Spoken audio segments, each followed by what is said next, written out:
Hyderabad Metro Rail, this is one of the latest mass transit projects in the world. There are about 200 mass transit projects in the world. What I have done is I have taken the best features of different systems and I have avoided the mistakes which many of these systems have committed. That's how we are trying to make the best available project for Hyderabad. This is basically 14,132 crore project or 2.66 billion US dollars.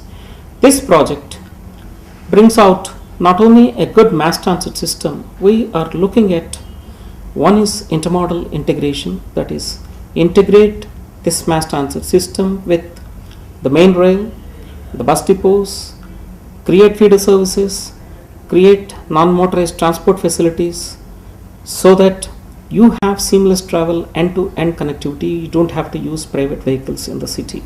That's one aspect. The second aspect is that I'm not looking at this project as a simple mass transit project. How can we redesign Indian cities as people-friendly cities, as eco-friendly cities, as globally competitive cities? This is how I'm trying to bring in different concepts like skywalks, sidewalks, pedestrian facilities, street furniture and number of other things into this project. This is what we have projected in the recently held Global Infrastructure Leadership Summit. The 6th Global Infrastructure Leadership Summit was held in New York just a month ago, where we were initially selected as one of the top 100 projects. This is called the Strategic 100 of the world. Then several rounds of competitions, and I made a presentation on behalf of Government of Andhra Pradesh for this particular project, and ultimately we were adjudged as the best engineering project of the year award. This high level competition, almost all the top projects of the world which were shortlisted participated, and we won this award. This only shows how differently we are doing this project. We are not looking at this project as a simple engineering structure, but how do we make it people friendly project, bring in a lot of socio-economic and political components in this project so that these become vibrant projects. This is one aspect. This basically we are covering about 3 corridors, high density corridors of Hyderabad, 72 kilometers. Already a lot of work is going on. This is incidentally the world's largest mass transit project in public-private partnership.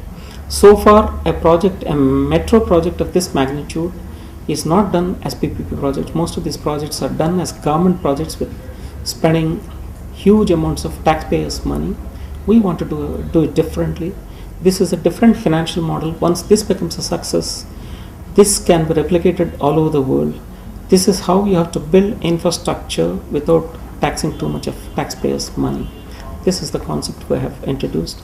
This also has won because initially a lot of doubting Thomases had their doubts about how a project of this magnitude can be done as a PPP, as it's not done anywhere in the world. But we proved them wrong, and the project is going on very fast.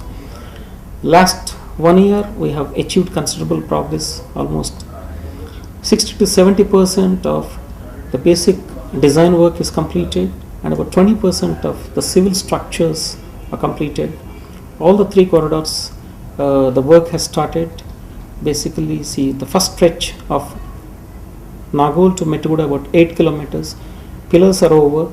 Now the viaduct construction is going on.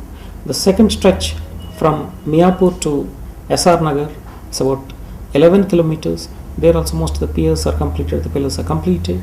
Now we have also opened up another front from LB Nagar. We have come almost up to Musarambag, about 7 kilometers. There also most of the pillars are completed. Recently we have also opened up another front in Begumpet area. That's the heart of Hyderabad city.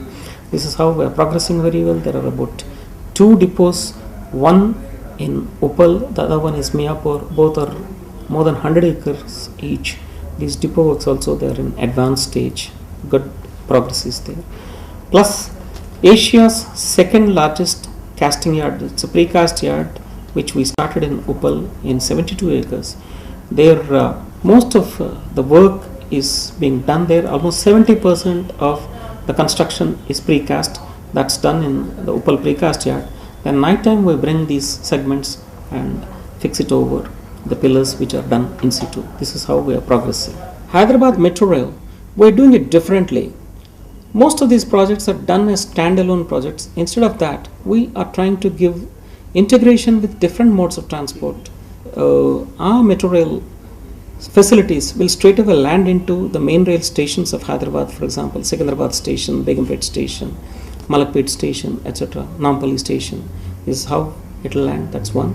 And all the important bus depots of the city were giving connectivity so that people coming from other parts of the state and the country can straight get into our metro. This is how we are giving intermodal integration. That is one aspect. We are also giving a lot of feeder bus services, etc., so that seamless travel facility is available. One doesn't have to use the private vehicles. Another interesting feature of this particular project is that we are trying to make every metro station a hub of activity. People will have to come to the station just not for travel, but the children will demand, saying that, Dad, you take me to the metro station. I would like to enjoy my facilities, sports facilities that are available. I would like to go for good, say catering arrangements that are available, say good cafes, restaurants, etc. will be available. So all these things, different segments of the society will be attracted to the metro stations and depots, because whatever a human being wants, actually, so we're going to have them there. Good shopping areas will be there, multiplexes will be there, entertainment zones will be there, good eating restaurants will be there, all the places will be there. Whatever you want actually will be there. The advantage of this is that one is the footfalls of the metro will substantially go up because the ridership will increase. The second thing is you reduce the congestion at the road level, because most of these facilities, they are available at the metro stations, and we are also giving a skywalk connectivity from the metro system to the different buildings which may be housing offices, commercial complexes, shopping complexes, and schools, colleges, etc. When you are able to give these things straight away at the city, practically you are creating a city above. There's one city at the ground level, one city above. With this, what happens is that the efficiency of the city increases, it becomes a globally competitive city. Seeing all these things, the recently held Global Infrastructure Leadership Forum, this was held in New York a month ago, they selected the top 100 projects. Among all these top 100 projects, we were selected as number one as the engineering project of the year. That's how we got this global award. This is considered to be the Oscar of infrastructure projects. This is the award we won. We feel it's a prestige for the state and for India.